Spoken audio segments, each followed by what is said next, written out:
Ontem à noite deu um problema sério. Deu um. Pronto. Aqui diz que está gravando, então a partir de agora solicito a permissão dos senhores e senhoras para eventuais direitos da personalidade seus que forem gravados, que fiquem gravados, sejam autorizados a postar no meu canal do YouTube como uma atividade didática. Quem não permite, que se retire da sala, né? Eu peço gentilmente, faço esse convite gentil para você. Tá bom? Beleza?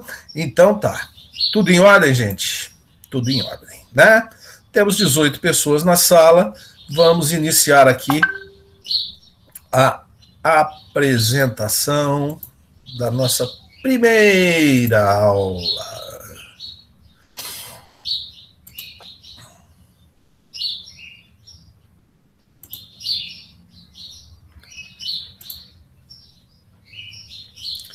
Confirmem para mim, por favor, se está aparecendo a apresentação na tela de vocês, tá? Aqui está dizendo que está sendo enviado. Chegou aí, gente? Andressa, Simone, Marco Antônio, Jéssica, Camila. Chegou, né? A gente tem que ter um pouco de paciência, porque nem todos estão, nós não estamos no mesmo tempo, tem gente que está um pouco atrasadinho e tal. Peço também que avisem no chat qualquer problema na transmissão. Se der uma travadinha, isso é normal, você aguarda um pouquinho. Está chegando aqui o César Augusto, né? Beleza? Ana Clara está dizendo que está ótimo, né? Beleza, então vamos iniciar a nossa apresentação, então, da nossa aula. A nossa primeira aula é uma aula, evidentemente, de introdução do direito tributário 1, e eu vou falar um pouco da disciplina, e vocês vão entender porque é importante falar da nossa disciplina, apresentar a nossa disciplina com as características dela, o espírito dessa disciplina. Por quê? Porque o nome Direito Tributário 1, na verdade, é enganoso. É enganoso. Eu tenho um problema, no nono período sempre os alunos chegam e, numa dada altura, eles sempre falam: professor, o senhor não vai falar de direito tributário? É estranho isso, mas acontece muito. Ainda mais no nono período, em que muitos, às vezes, até já passaram na OAB.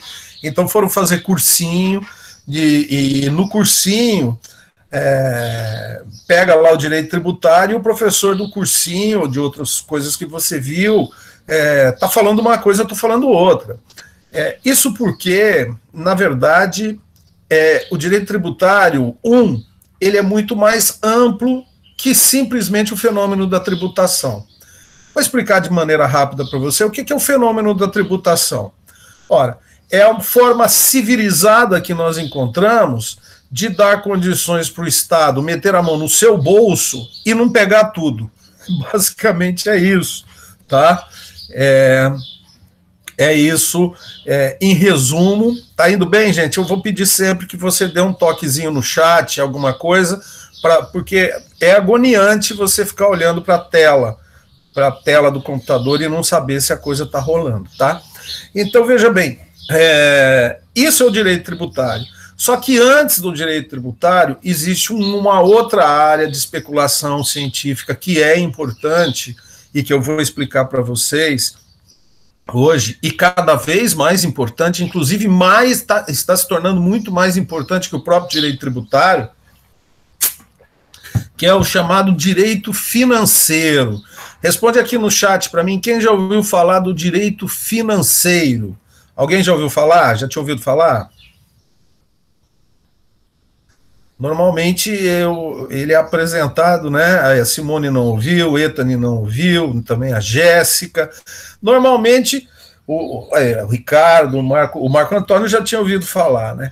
Mas normalmente o direito financeiro é apresentado para vocês no nono período, é uma parte do direito, a Camila só pelo nome, né? É uma parte do direito que, assim, o jurista meio que foge dela.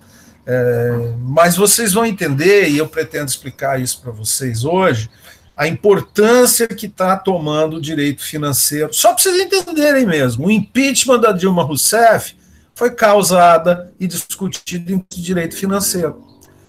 Tá? O que é o direito financeiro, assim, rápidas palavras? O direito financeiro é muito mais amplo que o tributo, porque o direito financeiro ele estuda as regras e teorias acerca de como o Estado obtém recursos financeiros, ou seja, dinheiro, administra esse dinheiro e aplica esse dinheiro. Né? Enquanto que o direito tributário está focado na obtenção, na cobrança, tá? Evidentemente, com todas as garantias para o contribuinte, o direito financeiro ele vai além. Ele pensa quais as formas que eu tenho de arrecadar, de obter recursos, como eu vou administrar, tendo as perdas, o mínimo de perdas, e como eu vou aplicar, no que eu vou aplicar esse dinheiro. Né? E as pedaladas fiscais, por exemplo, que da Dilma Rousseff estão ligadas a direito financeiro e lei de responsabilidade fiscal. Mas vamos seguindo na nossa apresentação para a gente ir um pouquinho mais adiante, né? Muito bem. Então, eu inicio aqui a nossa disciplina, Direito Tributário 1, com uma localização política. Vamos localizar politicamente a nossa disciplina. E na localização política, eu costumo dizer o seguinte: existe um mundo da vida, né? Um mundo que a gente nasce, um mundo que temos as pessoas, as coisas, ou seja, estamos vivos, e esse mundo da vida, ele tem um lado. Qual é esse lado do mundo da vida? Esse primeiro lado do mundo da vida, que são as coisas que acontecem, os alemães chamam de Lebenswelt. Tá? Esse primeiro lado é o lado do sujeito, o indivíduo. Estou falando eu sou um indivíduo, você que está me vendo, está acompanhando a aula, também é um indivíduo. Você acordou cedo hoje, eu também. A gente acorda, olha para as coisas assim, olha para o mundo, e nós temos a nossa visão de mundo, né? Nós fazemos planos, tá certo? E é inegável que o sujeito está na vida, né? E esse sujeito que está na vida tem o quê? Liberdades. É um lado da vida, o lado do sujeito. As liberdades no sentido daquilo que você quer fazer, daquilo que você não quer ser obrigado a fazer, no sentido daquilo que você pode fazer em razão da sua condição de autonomia e de independência, né? Pode ser autonomia financeira, pode ser uma autonomia até de ir e vir, né? A pessoa que está presa, por exemplo, está meio alijada do mundo da vida e retirada desse lado do ser que é da liberdade. Então, temos liberdades e temos também o direito de exercer as nossas liberdades. Concordam comigo? Vou dar uma olhada no chat aqui para ver se tem alguma observação. Não tem, tá? Só deem um toque aí se está chegando. Estão entendendo o lado do sujeito? Você está se sentindo um ser, o ego, né? O ego, o eu. Existe o eu, né? Tudo bem que eu comigo mesmo são dois otários. Quem lembra disso, né? Falar nisso, nessa pandemia aí, tem muita gente que está ficando presa em casa e está surtando, né? Porque tem que conviver consigo mesmo, tá? Gente, se ninguém está falando nada no chat, eu estou começando a ficar preocupado se isso aqui está rolando ou não. Hein? Ou vocês falaram, tá ótimo, pode dar aula, professor, e foram tomar café. Bom dia, Ana Clara. Isso, César, beleza. Né? Vou pedir agora para você desligar o microfone, tá, César? Só quando for falar mesmo, você liga e fala. Estão aí, né? Então vamos voltar lá para o nosso amigo sujeito, que tem as suas liberdades, mas também, inegável, que o nosso amigo também tem as suas necessidades, tá? E o que são necessidades? Se a gente fala muito de liberdade, nós também podemos falar de necessidades, né? Uma coisa interessante que eu posso começar a dizer é o seguinte: a necessidade é uma coisa que desce quando você satisfaz, né? Por exemplo, você está sedento, né? Nesse calorão nosso tocantino aqui, você está com a sede danada, e aí você fala assim, puxa vida, eu preciso matar a minha sede, né? Para matar a sede, que é a necessidade que tem, ela precisa de água, né, de líquido, e aí quando você obtém o líquido e toma a água, a sede desaparece. Essa é uma das questões mais interessantes das finanças públicas e do direito financeiro, e também tributário. Quando você supre uma necessidade, ela desaparece. No caso da água, que é um exemplo simples, você consegue visualizar. Mas imagine no caso da administração pública, né? O Estado precisa, as pessoas estão reclamando porque lá no bairro não tem asfalto, sabe? Não tem asfalto, é muita poeira, é uma loucura, né? E tal. E tem aquela reclamação, né? A necessidade de infraestrutura, e para resolver esse problema de infraestrutura precisa asfaltar o bairro. Aí o pessoal está reclamando, vai lá o município, faz lá todo o processo licitatório. Olha, você está no 9º período, hein? Eu não vou ficar explicando um monte de coisa que você tem obrigação de saber, né? Sobretudo direito administrativo, você tem que... Eu espero que você tenha percebido como é importante o direito administrativo para sua vida, né? Para nossa vida e a vida do jurista. Então, como eu estava dizendo, faz lá o processo licitatório, bonitinho, asfalta o bairro. Gente, não dá um ano. O pessoal do bairro esquece completamente da necessidade de infraestrutura e de asfaltamento. Por quê? Porque o asfalto já está lá, essa necessidade está satisfeita, e aí o que acontece? Surgem novas necessidades e o pessoal começa a reclamar novamente, tá? Vocês estão entendendo como é que tá a coisa aí? Como é que anda a coisa? Tá? Então tá. Ok. Pois bem, ainda sobre as necessidades, é interessante nesse aspecto que chamar a atenção porque para o que o pessoal chama de pirâmide de Maslow. Quem já ouviu falar da pirâmide de Maslow? Vou perguntar aqui no chat, quero ver se vocês me dizem. Alguém já ouviu falar? O pessoal da saúde usa muito a pirâmide de Maslow. Não, né? Ei, Marco Antônio, tá legal aí, só nós dois aqui na aula, né? Mas tá bom, né? A Simone na administração, é verdade, Simone. A administração também usa a pirâmide de Maslow. Ricardo Pereira. Karina, beleza. Tô de olho em vocês aqui, hein? Ana Clara nunca ouviu. Beleza. Então vamos falar um pouquinho sobre a pirâmide de Maslow, tá? Como é que ela funciona? Ela trabalha, a pirâmide de Maslow é mais ou menos no seguinte sentido: na base tem as necessidades básicas, ou mais básicas de todos. A pirâmide de Maslow diz que enquanto você não satisfaz essas necessidades básicas aqui, você não pensa no segundo andar. Gente, vocês estão vendo o meu mousezinho na apresentação? Só tirar essa dúvida. Estão vendo? Tá vendo o mouse? Beleza. Então eu vou usar o mouse como recurso. Então, e ele coloca lá, há várias formas de apresentar essa pirâmide, tá? Mas primeiro as necessidades fisiológicas ligadas à existência, depois as necessidades de segurança, tá? Então você só pensa em segurança depois que você existe, né? Primeiro você tem que existir para depois pensar em, agora eu preciso me sentir tranquilo, né? A partir do momento que você se sente tranquilo, você vai subindo para as necessidades sociais e depois, satisfeitas as necessidades sociais, você começa a pensar mais em si mesmo, né? E começa a procurar as necessidades ligadas à estima e lá no topo da pirâmide ligadas à autorrealização. Eu vou tentar passar a tentar explicar melhor isso, essas necessidades.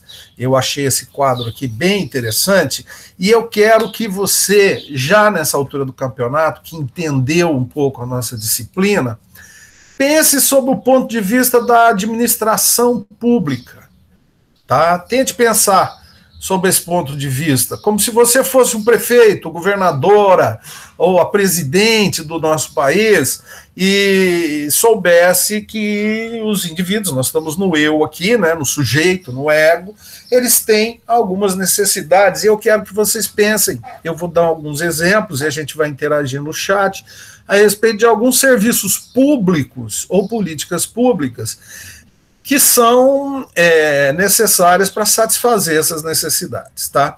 Parece que não tem muito fundamento com a tributação, mas tem, isso é de vital importância. Mais adiante, você vai entender melhor isso, a questão das necessidades, de um lado, primárias, tá? Que nós podemos chamar de utilidade universal, ou seja, uma obra pública, um gasto público que atinge a todos, tá? As necessidades primárias, e depois as secundárias, que estão mais ligadas ao indivíduo, né? E vocês vão ver, à medida que a gente vai subindo a base dessa pirâmide aqui, você vai reparar que pelo Estado Social de Direito, que a Constituição Federal de 88 determina, né, que o nosso Estado como é que é? A sociedade livre, justa, solidária, né?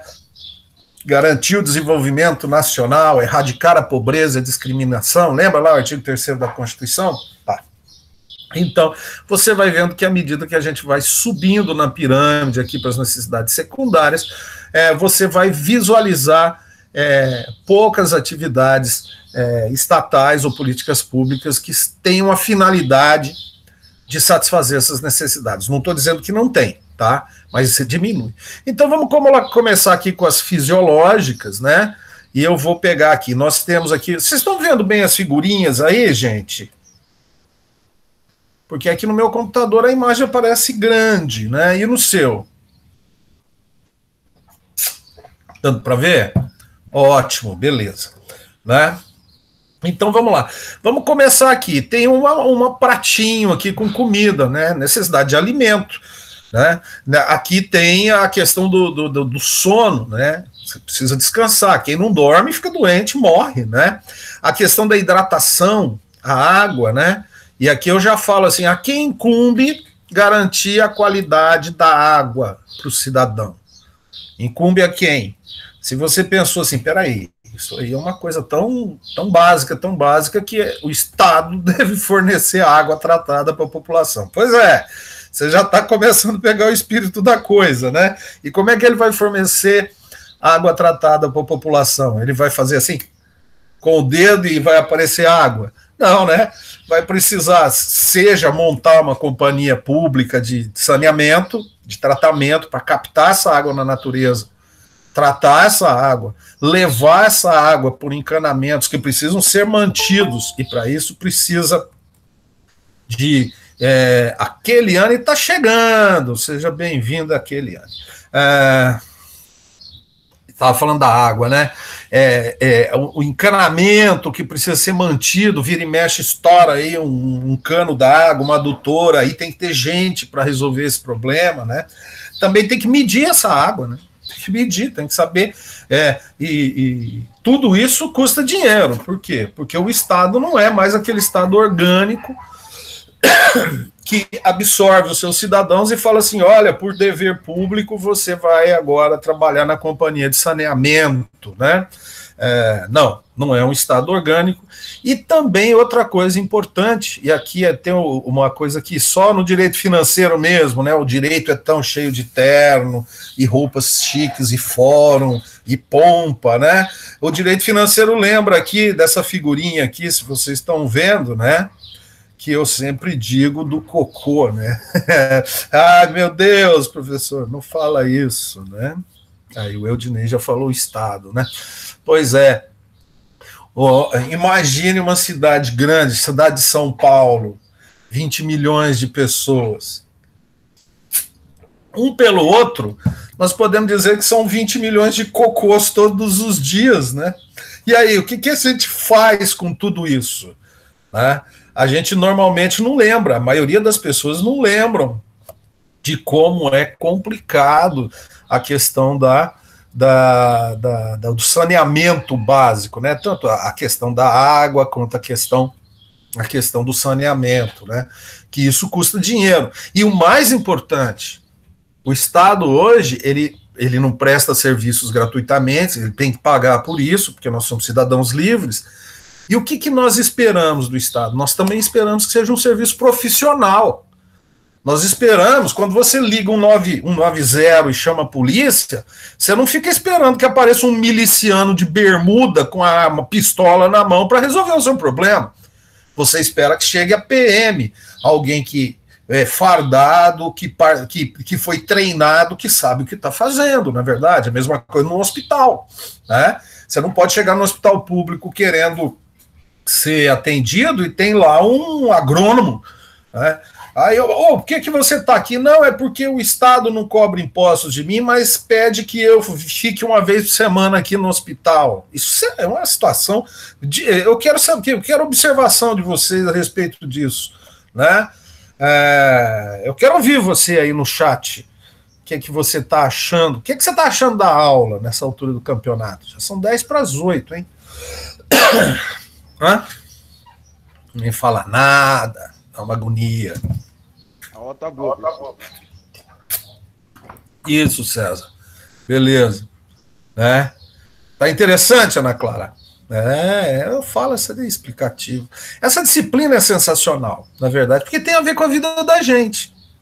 Tá? Então, ao invés de ser simplesmente, como eu disse lá no início da aula, aquela coisa crua, olha, eu vou meter a mão no seu bolso, mas não vou tomar tudo, beleza, e tá, fica aí na sua. Não, é uma coisa que tem a ver com a vida da gente, né?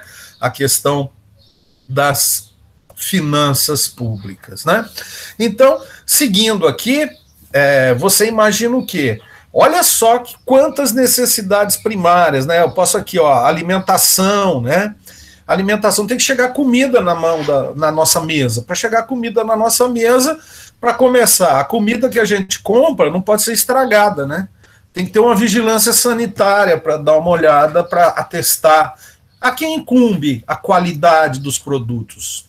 Se você pensou no Estado, já vai preparando, toda vez que você lembrar do Estado, você já vai tirando um pouquinho do seu dinheiro, da sua renda, e colocando de lado. Você fala assim, não, essa tem que ir para o Estado, por quê? Né? Porque tem que garantir a alimentação. Além disso, o financiamento da agricultura, o armazenamento, as estradas, sair o feijão, o arroz, o milho, o algodão lá da roça. É o agronegócio predador que vai destruir tudo? Oh, meu Deus, então o agronegócio tem que fazer a estrada, não é o Estado que tem que fazer a estrada. Se você pensa isso, o agronegócio vai fazer a estrada e vai cobrar quanto ele quiser. Mas se você acha que é uma questão que precisa haver intervenção estatal, né, você já vai reservando um dinheirinho. Vai sempre que você lembrar do Estado, não esquece, reservar um dinheirinho. Né? A questão aqui tem um ventinho aqui, a questão da poluição, né? Assim, a qualidade do ar, né, a garantia, as mudanças climáticas, o que precisa ser feito, né, e a própria tranquilidade. Entenderam? Estão acompanhando? Eu vou subir aqui um passinho, né? Por quê? Estamos bem alimentados, descansamos, estamos hidratados, não estamos agoniados aí com alguma coisa, temos ar para respirar e temos condições de vida. Muito bem. A gente está satisfeito? Não, se a gente fosse formiga, a gente estava satisfeito, né? Formiga que é assim, vive como formiga, nasce como formiga, existe como formiga, se comporta como formiga, morre como formiga e pronto. Não tem... Ana Clara voltou. Aqui, ó, Bolsa Família, vigilância sanitária. Por exemplo, Bolsa Família é uma forma de satisfazer uma necessidade básica da população, né? Infelizmente, é uma coisa que infelizmente ainda no nosso país tem que existir, tá? E infelizmente os políticos utilizam como mercadoria eleitoral, né? Já falamos isso lá no direito constitucional, são os problemas das democracias, né? Tá bom, é melhor ter democracia com problema do que outras coisas horrorosas aí, né? Muito bem, então quando a gente passa as necessidades fisiológicas, a gente vence as necessidades fisiológicas, nós passamos aqui, ó, tem a questão da habitação, né? Tá, tô alimentado, tô hidratado, tô numa boa, mas eu preciso de um lugar para mim, né? Eu preciso de um lugar para que eu me sinta tranquilo, onde eu possa exercer as minhas liberdades, né? Porque perceberam como você exerce, nós somos mais livres à medida que temos menos necessidades, né? Aí tem aí a figurinha também da polícia, né? Da segurança pública. Né? Eu estou na minha casa, mas eu não posso entrar na minha casa e ficar o tempo todo com medo de ser invadido, minha casa ser invadida, né? Outra necessidade que nós temos, que pouca gente lembra, é a defesa. Existe uma diferença entre segurança e defesa. Segurança pública é feita pela polícia contra os crimes, né? Mas tem a defesa. Agora nós estamos aqui tendo essa aula, estamos aqui numa boa, e ninguém está preocupado de ser invadido pela Rússia ou pela Venezuela, né, ou pelos Estados Unidos. Por quê? Porque nós temos uma hora dessa, a aeronáutica está vigiando o nosso espaço aéreo, a marinha está vigiando os nossos mares, portos, o exército está vigiando nossas fronteiras, né? É para isso que servem as Forças Armadas, para defesa, né? Não é para governo, né? Não é para cuidar, né? Tem gente que ultimamente está achando que militar entende de política pública, mas na verdade o militar ele nasceu para ser defesa, né? Até o ministro Luiz Roberto Barroso, no Roda Viva, vou postar o Roda Viva do Barroso para vocês aqui no grupo, que vale a pena, né? Ele diz assim, os militares eles não podem se envolver muito com o governo, porque se eles acabam se envolvendo com o governo, eles são um partido, e o partido tem oposição. E aí, de repente, chegam as eleições, a oposição ganha as eleições, aí os militares perderam. Você consegue imaginar o absurdo que é? Não, os militares perderam, então vamos tirá-los do Estado. Não é. A defesa está dentro do Estado, e se você acha isso, você acha que a defesa tem que ser estatal, então já reserva um pouco de dinheiro, porque o militar tem que receber salário, soldo, né? Temos que comprar tanque de guerra, avião, navio, temos que desenvolver a tecnologia de defesa e tudo mais. Vocês estão vendo como a coisa é complexa? Eu vou perguntar aqui no chat de novo para ter um feedback de vocês. Que vocês estão vendo como a vida é complexa e está ficando cada vez mais cara, não é verdade? Demais, né? Perfeito. E nós estamos só nas necessidades básicas, hein? Perfeito. Vamos seguir um pouquinho, então, né? Já falei de defesa, aqui tem a questão de família, então você pensa aí políticas de família, política. Nós temos que ter um poder do judiciário para cuidar da família, da Maria da Penha, né? Política de adoção, né? Estatuto da criança e adolescente, conselho tutelar da criança. Olha só, tudo isso depois de satisfeitas as necessidades básicas, né? Pois bem, a questão do dinheiro aqui, ó, para fazer uma correlação, nós precisamos ter uma economia que funcione. Uma economia que você acorde de manhã e fala assim, eu tenho uma prestação para pagar, eu sei quanto é essa prestação. Quem já viveu o tempo da hiperinflação, e depois eu vou postar uns vídeos aí para a gente ver a questão da hiperinflação, sabe o que é isso? Você não saber quanto você vai receber no final do mês, né? Ou seja, uma economia estável precisa o quê? De um banco central, que é o banco dos bancos, que é o emissor da moeda. Ela precisa de um sistema de compensação nacional, que fica a cargo do Banco do Brasil, um sistema de seguro social a cargo da Caixa Econômica Federal, tá? E se você acha que todos esses órgãos têm que ser estatais, reserva um pouco mais de dinheiro para financiá-los, né? Todos eles têm servidores, eu costumo brincar, eu costumo dizer assim, tem que ter mesa, tem que ter computador, tem que ter ar-condicionado, você não vai falar, o cara vai trabalhar lá e fica em pé, né? Uma cadeira ergométrica, né? Tem que ter férias e assim por diante, né? Eu acho que está bem explicado. Posso seguir? Aqui nós temos a saúde, né? E temos também a previdência. Você vê a figura aí, né? Ou seja, segurança física, material e moral também são necessidades primárias, tá? Em seguida, nós temos a questão das necessidades sociais, né? Porque depois de tudo isso, a gente precisa ter amigos, a gente precisa ter intimidade, né? Amor, nós temos que ter condições de ir num cinema, de chamar alguém para. Sabe aquela pessoa que você tem uma certa afeição? Você tem que ter condições de chamar para sair, né? Olha, vamos jantar, né? depois, talvez, uma esticadinha aí para algum ponto mais onde a gente possa se conhecer melhor, coisas assim. E para isso tem que ter um trânsito organizado, né? Tem que ter empresas que você confia. Você não pode chegar num bar, né, e não ter confiança de ficar nesse bar e assim por diante. Vocês estão vendo como as necessidades se entrelaçam e elas são fundamentais para que nós tenhamos nossas liberdades, né? Então aí tem a questão do afeto, a própria comunicação, o sistema de rede, sistema de internet, tá? Uma série de sistemas aí. Deixa eu só perguntar se está dando barulho de vento no meu microfone, porque o vento está começando. Me diga aí se está tendo problema de vento, porque aí eu encosto aqui. Não, né? Beleza. Ótimo. Nossa, já são 8 horas, hein? Vocês já perceberam que eu gosto dessa disciplina, né? Eu gosto, eu acho ela ótima, essa disciplina, né? Então, veja bem, necessidades sociais. E aí você vê que essas necessidades sociais, mais ligadas ao nosso convívio, você já não vê mais tanto a presença do Estado aí, né? Mas mesmo assim existe. Eu posso dar como exemplo o Sistema S, né? Os serviços sociais autônomos, né? Na indústria, ao SESI, Serviço Social da Indústria, né? O sistema SESI, SENAC não, SESI, SENAI, Serviço Nacional de Aprendizagem Industrial. E aí temos o SESC, né?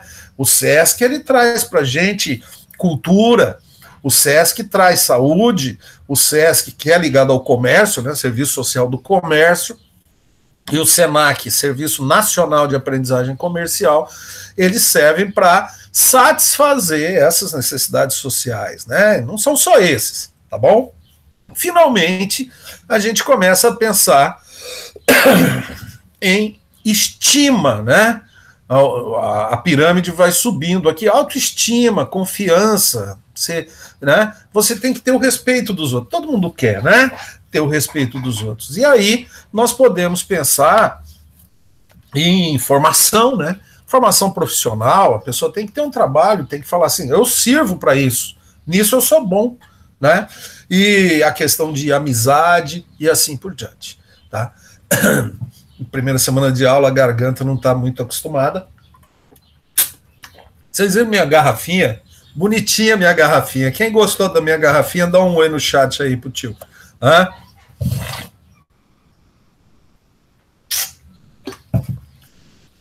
Top, né, Ana Clara? Muito bom. Andressa, olá. Não é Corona, não. Essa é Verdeval, né? Tem água, sim, né? Tá bom, mas vamos seguir, né? Que tem muita coisa ainda. Finalmente, lá no topo da pirâmide, a questão da realização pessoal, né? Que está ligada à superação, criatividade, aceitação de fatos, ausência de preconceitos e assim por diante.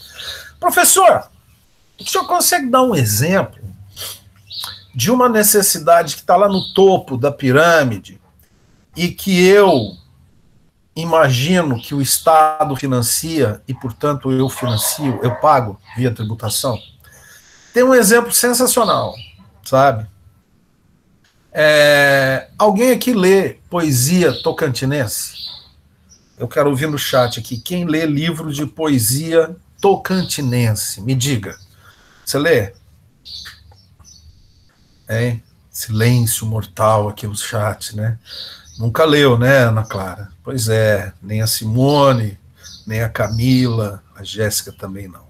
Pois é, mas eu pergunto a vocês, é importante que o estado do Tocantins tenha poetas que digam de forma precisa, toda particular, sobre as belezas do nosso estado, sobre a gentileza e a beleza do nosso povo, que diga como bate nosso coração e mostra o nosso espírito para o mundo? Vocês acham importante isso? É importante, não é? Pois é.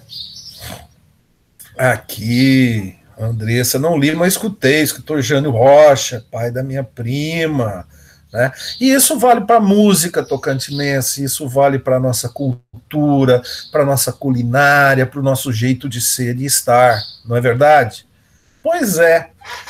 Se a gente acha isso importante, a ponto de nós acharmos que mesmo que as pessoas precisam ver lá o Gustavo Lira, a live daquele sertanejo, né, que mais parece um bonequinho do que algo realmente autêntico e verdadeiro, e você deve estar, como se diz, deve se conformar a financiar isso, mesmo que você não leia.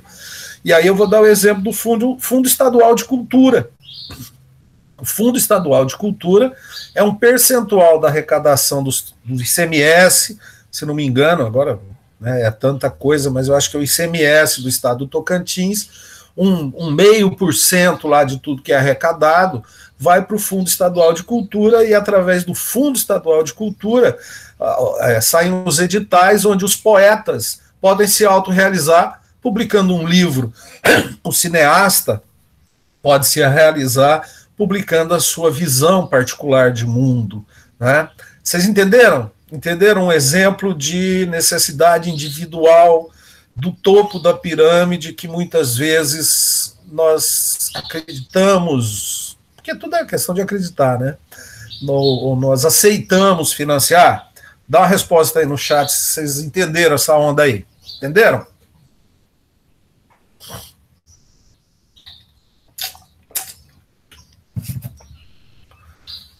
Estão gostando da aula, gente? Dá um feedback pro tio aqui.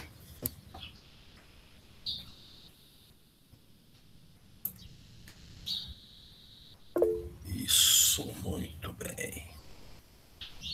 Estão gostando? Beleza, muito bem. Então vamos seguir, né? Seguir porque é só o começo. Então veja bem, essa é a nossa pirâmide de Maslow, tá? E que traz as necessidades, dá uma destrinchada nas necessidades. Porém, ainda na localização política da nossa disciplina, é importante dizer que no mundo da vida também tem o quê?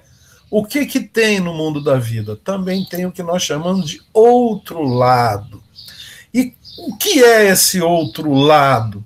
Sabe? Tem gente que passa a vida inteira no mundo da vida, tendo suas liberdades e necessidades, e não repara que existe o outro lado, né? Que são o que houve aqui, meu Deus?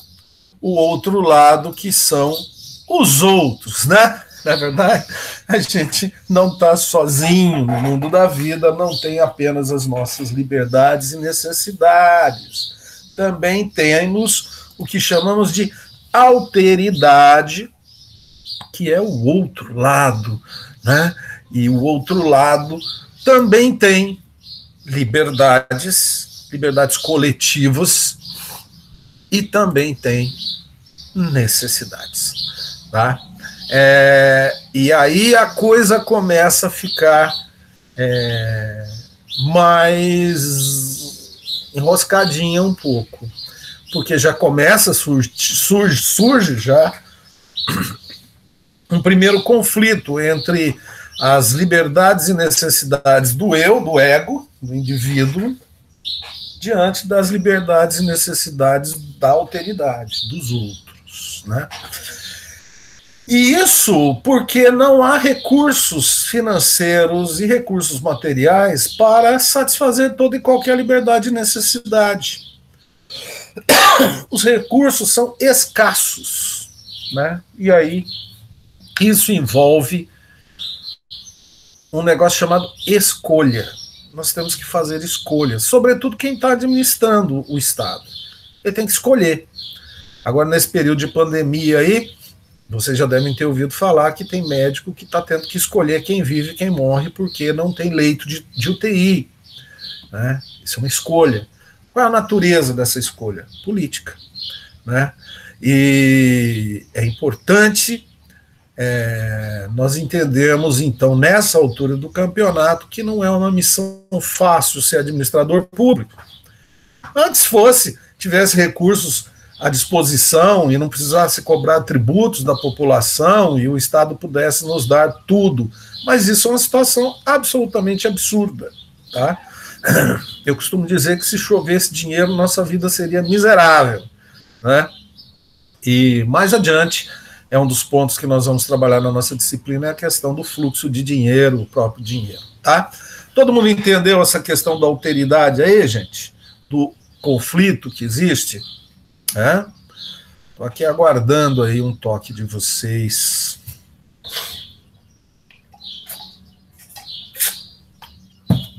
Beleza? Então eu vou seguir, né? Vamos seguir aqui. Ótimo. Ótimo.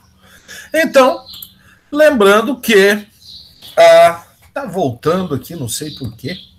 Vou usar aqui aqui, liberdades, necessidades, o outro lado, né? E lembrando, portanto, que no campo das necessidades também vale para os outros tudo que a gente viu com relação à pirâmide de Maslow, que vale para a gente, né? Para o eu. O que vale para o eu, vale para o Walter também em termos de necessidades. E agora nós entramos numa questão bastante interessante, né? Como é que nós vamos desenvolver essa ideia?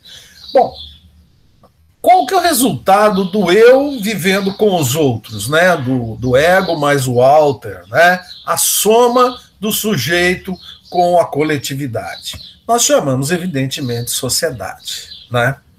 Pois bem. E as sociedades, elas não são todas iguais, não.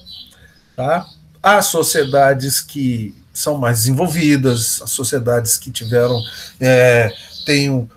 vivem num lugar melhor, menos inóspito, né? Tem gente que vive no meio do deserto, tem gente que vive no topo da montanha, né? Tem gente que vive em lugares que tem furacão e tal. E tem gente que vive em país maravilhoso como o nosso, né? Que não tem grandes problemas geográficos, né? Um país imenso e tal. Tem gente que vive em lugar pobre. E tudo isso, junto com as questões de relacionamento e as nossas escolhas políticas, acaba fazendo com que cada sociedade tenha o que nós podemos chamar de cultura, né? Pois é, cada sociedade tem uma cultura e esse universo da cultura é que nos dá a visão de mundo.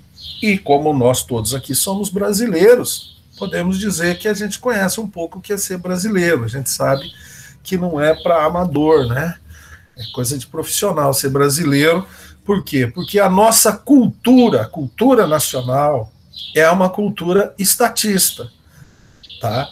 Nós, brasileiros, a gente não gosta do Estado. A gente ama o Estado. A gente venera o Estado. A gente espera do Estado coisas que outros povos nunca esperariam. Né? A gente quer que o Estado resolva todos os nossos problemas. Né? Na verdade, nós ainda como um povo, ou um bando, não uma nação, ou uma nação jovem ainda, por incrível que pareça, apesar de ser mais antigos que outras nações, né? Nós ainda nos comportamos como aquele adolescente que chega para os pais e fala assim: eu não pedi para nascer, então eu saí com o telefone antigo brega aí do semestre passado. Estão entendendo o que eu quero dizer?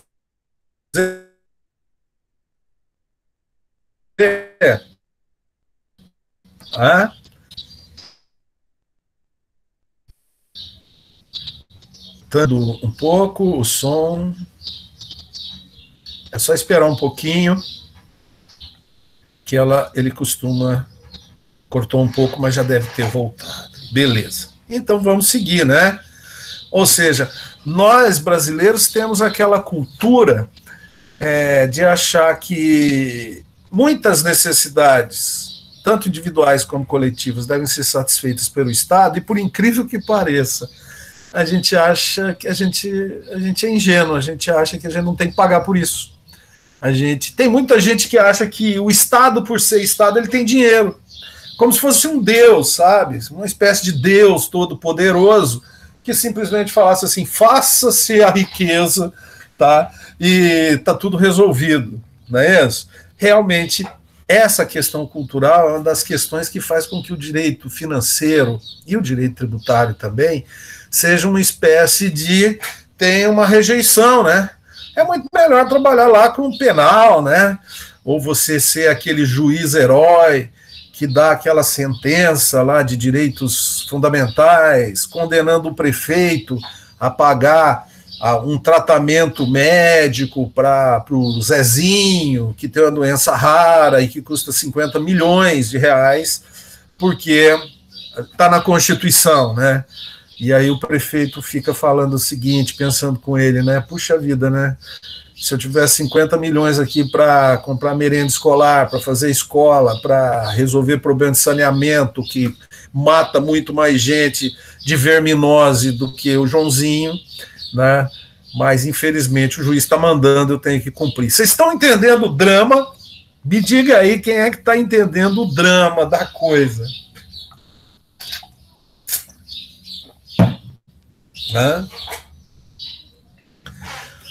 Estou aqui aguardando no chat. Complicado, né, Ana Clara? Não é fácil, não é fácil. Aí você me pergunta, professor, eu gosto do direito, sabe? Eu não quero ser prefeita, eu não quero ser administrador público, nem presidente, eu quero ser jurista, tá? E que área eu posso trabalhar dentro desse mundo que o senhor está trazendo para a gente, né? A Eulália aqui, percebemos isso quando essa pandemia, né? Quanto à pandemia, achamos que o Estado deve tomar todas as providências e não fazemos nossa parte. É verdade. É a questão cultural, né? A gente culpa o Estado, a gente vai na festa, a gente não usa máscara, a gente vai na praia, chega nas férias, a gente se dá o direito de se reunir com os amigos e familiares, e aí a hora que fica doente, chega lá e não quer pegar fila no hospital. Isso, né, Eulália? Tá bom? Mas voltando naquele assunto que eu coloquei, professor, eu posso trabalhar em que área nesse sentido? Pois bem, olha só, eu costumo dizer que o direito financeiro que eu estou apresentando para vocês, ele simplesmente humilha as outras disciplinas em termos de concurso público. Quem quer fazer concurso público aqui, diz no chat para mim. Eudinei, o Estado não dá conta de controlar as vontades individuais, sem dúvida nenhuma. Olha lá, Simone, Eulália, Ana Clara, a Jéssica, Camila, Andressa, César Augusto, Keliane, Marco Antônio, Etani. Tá vendo? Isso não tem nada de errado. O curso de Direito ele serve para formar o corpo burocrático do Estado. Então vamos lá, só para você entender, tá? Sem falar no direito tributário, eu vou falar só do financeiro, tá? Nós temos, você pode trabalhar no Tribunal de Contas, que fiscaliza a aplicação de dinheiro. Você pode trabalhar nos órgãos das procuradorias dos municípios, dos estados, do Distrito Federal e da União, né? Nas controladorias ou nos órgãos de controle interno, não é? No Ministério do Planejamento, nas secretarias de finanças dos municípios, são mais de 5.500 municípios, né, que precisam de técnicos que vão trabalhar, e vocês vão ver, nós vamos estudar as disciplinas aí, vocês vão ver que o que não falta é espaço público e necessidade de burocrata com competência e capacidade para gerir melhor a questão do Estado, do público e, é evidente, das finanças públicas, né? Muito bem, colocado isso aí, né, no campo das necessidades, então nós podemos concluir o quê? Que existem necessidades individuais. Perfeito. Normalmente cumprem aos indivíduos satisfazê-las, mas nem sempre, muitas vezes, o Estado ou o poder público, e quando eu digo Estado em direito financeiro e direito tributário, você tem que imaginar que o Estado pode ser a União, os Estados Federados, o Distrito Federal, os municípios e ainda algumas autarquias, tá? Como o INSS, como o Banco Central e como uma série de outros órgãos que atuam satisfazendo necessidades da coletividade, tá bom? Por isso que, aguarde bem essa palavra aí, normalmente a gente chama de administração pública em direito financeiro, para não ficar falando Estado, Distrito Federal, União, municípios, e no direito tributário a gente chama de fisco. Quando eu falo fisco, o fisco, né, se nós estamos falando, por exemplo, né, que hoje é uma aula de apresentação, se nós estamos falando de IPTU, quando eu falo fisco, você imagina o quê? IPTU, Imposto Predial Territorial Urbano, é do município, então o fisco é o município. Diferente, por exemplo, do imposto de renda, que é da União, né? Então, quando eu falo o fisco está me cobrando imposto de renda, você já imagina ali, a União está cobrando esse meu cliente. né? Então tá. Mas nós também temos as chamadas necessidades coletivas, tá? E muitas vezes conflitantes, tanto coletivas quanto individuais, né? Quer ver um exemplo? A população da cidade precisa de água. E aí tem um fazendeiro que tem uma bela de uma represa na fazenda dele, que fica perto da cidade, e o município resolve captar água para a população da cidade da represa do fazendeiro. E o fazendeiro fala assim, pô, mas eu irrigo minha terra aqui, é onde eu pesco o meu piauzinho, né? Pois é, né? Você está aí diante de um conflito de necessidades individuais e coletivas. Como você já percebeu, direito financeiro e tributário são direito público, e vocês sabem que uma das características do direito público é justamente no conflito entre o interesse público e o individual prevalece a supremacia do interesse público, na verdade. Tá? Mas também há necessidades coletivas conflitantes.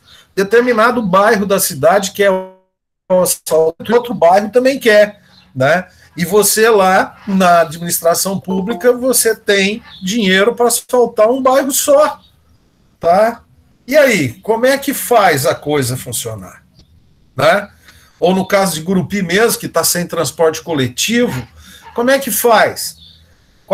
Interesses individuais e coletivos? Será que os empresários agora com Uber, com todo mundo andando de moto, batendo um pedal por aí, entendeu? Será que vale a pena ter uma empresa de transporte coletivo onde o município vai ditar qual a linha você vai fazer, qual horário você vai fazer, qual a tarifa que você vai cobrar, entendeu? Uma série de exigências com ônibus adaptado para receber cadeirantes e idosos e tudo mais. Aí que empresário vai entrar numa roubada dessa, né? Tá certo? E mesmo assim, né, a linha, né, a linha vai passar por qual bairro, né? Estão entendendo isso? Beleza? Quero mais um feedback no chat aí. O Leviatã, o Ednei lembrou do Leviatã, né?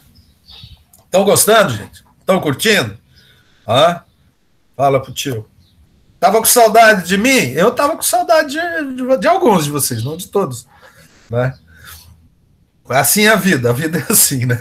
Pois bem, seguindo então, o que nós temos? Temos aí que dessas necessidades individuais e coletivas, muitas delas acabam sendo incumbência do Estado, ou dever do Estado, satisfazer essas necessidades. E quando o Estado chega à conclusão que vai satisfazer essa necessidade e toma as providências necessárias para satisfazer essa necessidade, nós vamos ver isso aí no seguir do curso, se tornam, portanto, necessidades públicas, tá? Então não confunda necessidade coletiva com necessidade pública, tá? A necessidade pública, para você não esquecer, é aquela que consta no orçamento, seja da União, do Distrito Federal, do Estado, do município, para ser satisfeita num determinado exercício financeiro. Isso é necessidade pública. Foi reconhecida pelo Estado através dos representantes do povo, porque vocês já ouviram falar que os orçamentos são leis, né? Como necessidade de todos, mesmo que seja o Fundo Estadual de Cultura, que tem lá um edital para proporcionar ao músico, né, satisfazer a sua necessidade individualíssima de mostrar a sua visão de mundo. Tá certo? Beleza, gente? Tá joia? Hã? Posso dar seguimento aqui? Tá todo mundo rindo aqui? Vocês estão rindo do quê? Hã? Né? Já são 8h23, vamos caminhar então, né? Beleza pura. Então vamos lá. Pois bem, aí vamos agora caminhando, depois da localização política da nossa disciplina, vamos caminhando para uma localização científica, tá? E na localização científica da disciplina, nós podemos dizer o seguinte, deixa eu ver aqui.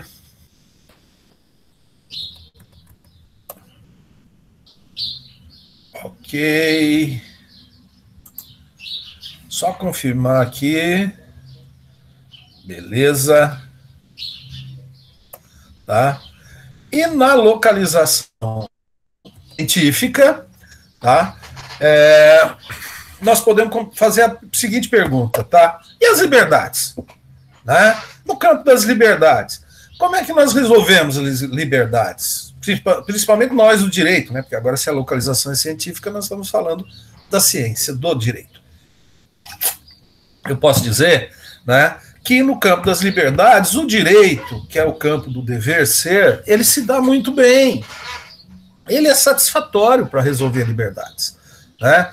Quanto à liberdade do doido lá que acha que pode abusar do corpo das outras pessoas, você cria lá uma lei e fala assim, você não deve estuprar as pessoas, porque senão eu vou te pôr na cadeia.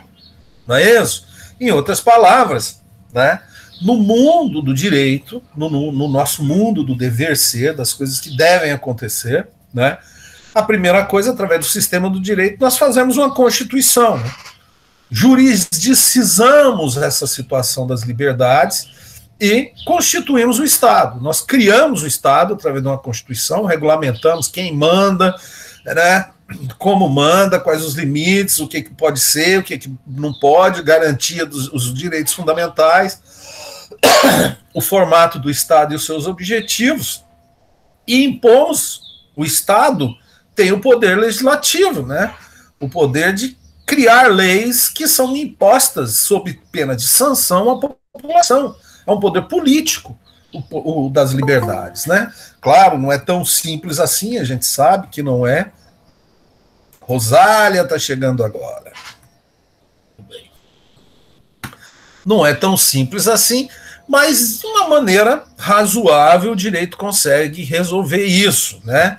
E a pergunta que fica é o seguinte, e no campo das necessidades, gente, como é que a gente faz? Como é que o direito resolve isso?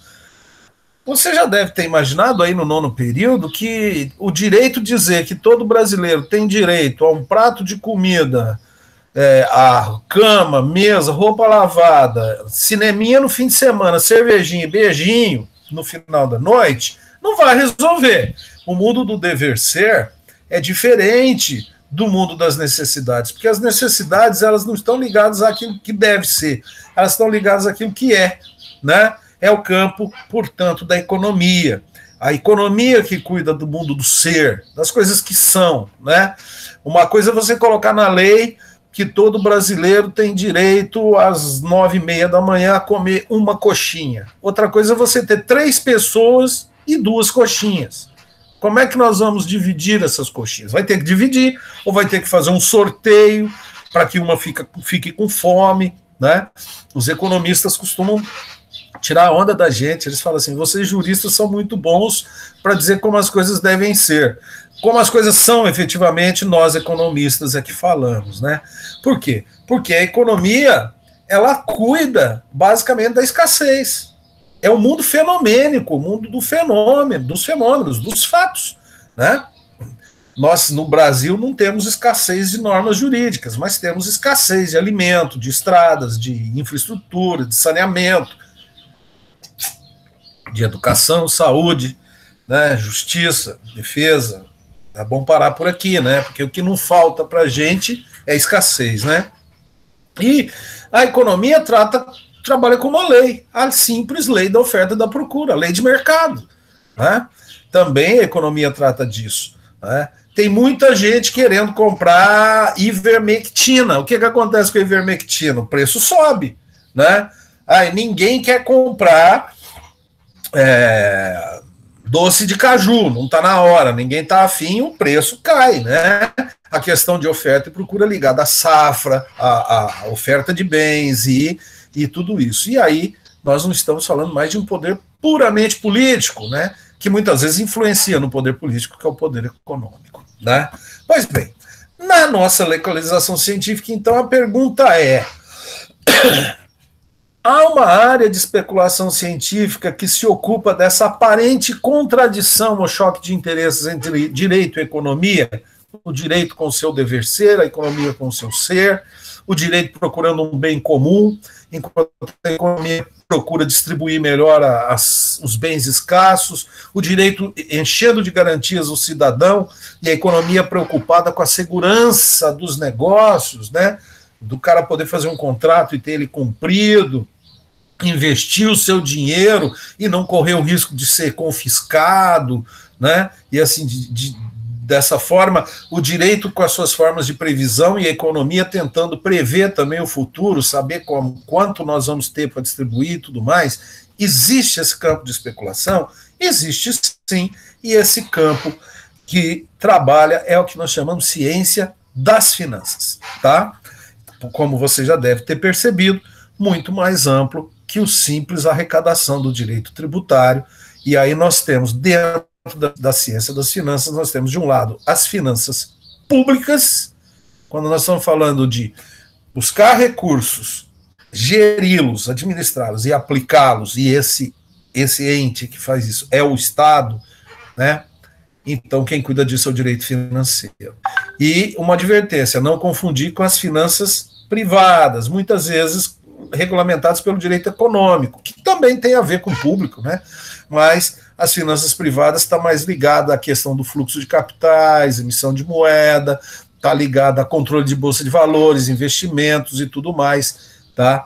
Então, nós estamos aqui no campo do direito financeiro. Perfeito? Todo mundo entendeu, gente? Dá um toque aí no chat. Ó, o remesso de anões aqui, o Ednei lembrando. 24 pessoas na sala. Que bom.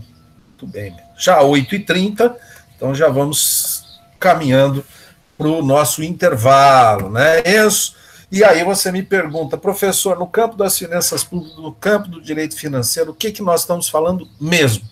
Tá? Nós estamos falando disso aqui. Tá legal? Tá? É disso que nós estamos falando. Como se obtém, como se administra. Vocês viram que a nota de 200 o Banco Central não lançou ainda, mas lá no Rio de Janeiro já está rodando. Pelo menos foi a piadinha que eu recebi no Zap. A nota de 200 do Lobo-Guará, né? Beleza, gente? Eu vou, agora, nesse momento, eu vou interromper a nossa gravação e vou dar um intervalo para vocês. Eu quero aqui um feedback de vocês no chat, se vocês estão gostando, e vou interromper também a gravação para, enquanto tem esse intervalo, já postar no canal do YouTube esse primeiro vídeo. Beleza? Gostaram? César está gostando, Ana Clara está gostando. Se não gostou, fala, pelo amor de Deus, né? É aquela velha história. Se você gostou do nosso produto, diga aos outros. Se não, diga a nós. Tá bom? Beleza? Ótimo. Então eu vou aqui interromper a gravação. Tá bom?